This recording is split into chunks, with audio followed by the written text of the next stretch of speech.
ప్రకాశం జిల్లా దర్శి మండలంలోని వివై కాలనీలో విషాదం చోటు చేసుకుంది. నీటి కుంటలో పడి ఇద్దరు కవల పిల్లలు మృతి చెందారు. మృతులు అఖిల్, నిఖిల్గా పోలీసులు గుర్తించారు.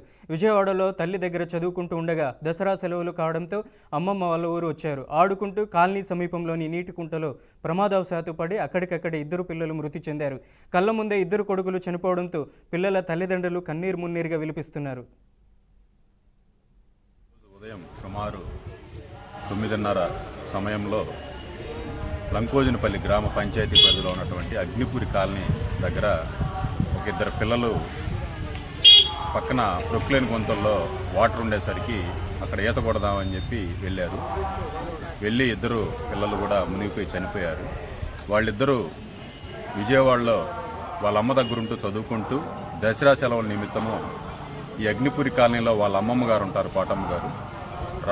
నిన్న రాత్రే వాళ్ళిద్దరూ దసరా సెలవుల నిమిత్తం వాళ్ళ అమ్మమ్మ గారి ఇంటికి వచ్చి ఈరోజు మార్నింగు ఉదయం టిఫిన్ తినేసి ఆడుకుందామని చెప్పి బయటికి వెళ్ళి అక్కడ నీళ్ళల్లో ఆడుకుందామని చెప్పి వెళ్ళేసరికి అది కొద్దిగా లోతుగా ఉండేసరికి మునిగిపోయి ఇద్దరు చనిపోయారు. ఇమీడియట్గా ఫోన్ రావడంతో వెళ్ళాము. 2 బాడీలు తీసి వెంటనే హాస్పిటల్కి తీసుకొచ్చేసానికి ఇద్దరు కూడా చనిపోయారు. దీని మీద మేము కేసు నమోదు చేసి దర్యాప్తు. కీసర పోలీస్ స్టేషన్ పరిధిలోని నర్సంపల్లిలో శ్వేత కిడ్నాప్ కేసులో 3గురిని అరెస్ట్ చేసినట్లు పోలీసులు వెల్లడించారు. మొత్తం 6గురిని అనుమానితులుగా గుర్తించగా శ్వేతను వెతికేందుకు 2 ప్రత్యేక బృందాలు రంగంలోకి దిగాయి. శ్వేత ప్రస్తుతం తల్లిదండ్రుల సమక్షంలో సురక్షితంగా ఉందన్న సమాచారం ఉంది. ములుగు, సిద్దిపేట ప్రాంతాల్లో ఆమె ఉన్నట్లు ఆధారాలు లభించాయని పోలీసులు తెలిపారు. కేసుకు సంబంధించి దర్యాప్తు కొనసాగుతుంది.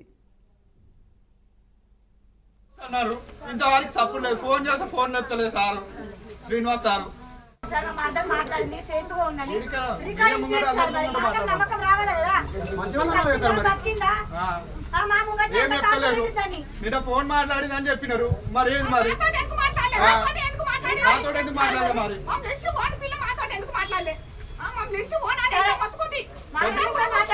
పొద్దుగాల 10 గంటలకు వస్తున్నారు. ఇంతవరకు సపోర్ట్ లేదు. ఫోన్ చేస్తే ఫోన్ ఎత్తలేదు సార్, శ్రీనివాస్ సార్. అమ్మాయి కానీ అమ్మాయి ఫాదర్ వాయిస్ ఆల్రెడీ మాట్లాడి వాళ్ళ బాబాయ్తో మాత్రం వాళ్ళు బెయిల్ కస్టడీ మా కస్టడీలో ఉన్నారు. వాళ్ళతో లీడ్తో మిగతా వాళ్ళని పట్టుకోవడానికి ముందు పోతున్నాం. మేము క్లియర్ చెప్తా ఉన్నాం. మేము దీనిలో దాచిపెట్టేది ఏం లేదు. ఇలా అదే చెప్తున్నాం. నిన్న నుంచి మేము నైట్ ఎవరు కూడా మన నిజంగా మా టీమ్స్ అన్ని ఆపరేషన్ ఉన్నాయి. ఆల్రెడీ 3గురిని రెస్క్యూ చేసినాం. వాళ్ళ ఉన్న మీరైతే వీడియోలో కవర్ అయిందో వాళ్ళ బాబాయి, వాళ్ళ పిన్ని, వాళ్ళ మేనత్త అందరూ కూడా దొరికిన మాకు ఆల్రెడీ. జగిత్యాల జిల్లా కట్లకుంట గ్రామంలోని జిల్లా పరిషత్ పాఠశాలలో దారుణం చోటు చేసుకుంది. హోంవర్క్ చేయలేదనే కారణంతో 10వ తరగతి విద్యార్థులను ఉపాధ్యాయుడు విచక్షణ రహితంగా కొట్టిన ఘటన ఆలస్యంగా వెలుగులోకి వచ్చింది. ఆఫీస్ గదిలోకి పిలిచి ఇష్టం వచ్చినట్లు తిడుతూ శారీరక శిక్షించాలని స్టూడెంట్స్ వాపోయారు. ఉపాధ్యాయుడు తరచూ విద్యార్థులను కొడుతూ భయభ్రాంతులకు గురి చేస్తున్నాడని పిల్లల తల్లిదండ్రులు ఆగ్రహం వ్యక్తం చేశారు. తమకు చెప్పడానికి కూడా విద్యార్థులు భయపడుతున్నారని ఆవేదన వ్యక్తం చేశారు. ఈ దారుణంపై డీఈఓకు ఫిర్యాదు చేశారు. ఘటనపై స్పందించిన డీఈఓ ఎల్ రాము గణిత శాస్త్ర ఉపాధ్యాయునికి షోకాస్ నోటీసులు జారీ చేయడం జరిగింది. చట్ట ప్రకారం చర్యలు తీసుకుంటామని హామీ ఇచ్చారు. మ్యాథ్స్ టీచరు ఘోరంగా కొట్టింది సార్. నోట్స్ అతని దగ్గర పెట్టుకొని పిల్లలు మరి ఇట్లా సార్ మీ దగ్గర నోట్స్ ఉన్నాయి మనం ఎట్లా రాయాలని అడిగితే వీళ్ళని ఆఫీస్ రూమ్లో తీసుకుపోయి ఇష్టం వచ్చినట్టు కొట్టింది సార్. ఇష్టం వచ్చినట్టు ఎటు తిరుగుతూ అడ్డు కొట్టిండు. మా నడుపబ్బాయి కొంచెం హెల్త్ బాగుండదు. మా చిన్నబ్బాయి అడ్డుకున్నాడట.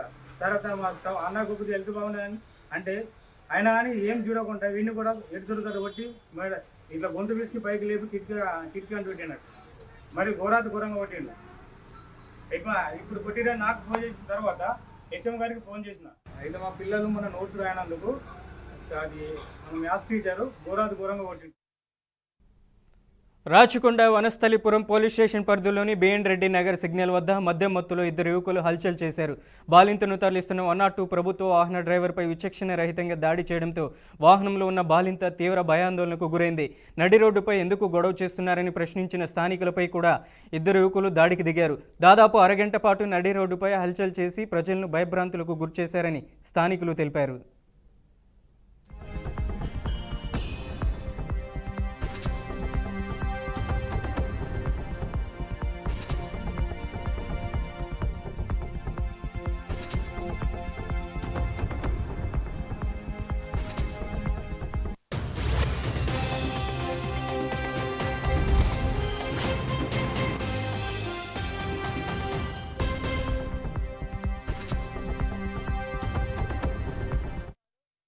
సరైన వేసుకొని పోరా అబ్బాయి అంటున్నాడు. అంటే నేను అరే పిచ్చిపోకొని వారా దగ్గర అని చెప్పిన. అంటే అనగా ఆడొచ్చి సైడ్కి వచ్చి మమ్మల్ని ఇద్దరు మస్తు కొట్టింది సార్ ఆడాడు.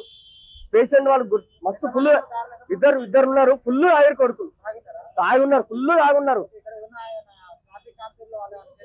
వాళ్ళు ఏం చర్యలు తీసుకోలే ఏమంటే ఏం చెప్తలేరు వాళ్ళు. ఎవరు వాళ్ళు మా దగ్గరికి రాలే, ఏం అడగలే, మమ్మల్ని దగ్గరికి ఏం సంబంధించలే వాళ్ళు. అలాగే పేషెంట్ ఇగో పేషెంట్ ఏమైందమ్మా? సార్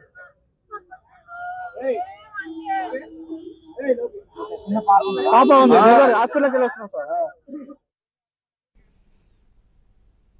ఇవే బులెటిన్ విశేషాలు. మరిన్ని న్యూస్ అప్డేట్స్ కోసం చూస్తూనే ఉండండి బేఆర్కే న్యూస్.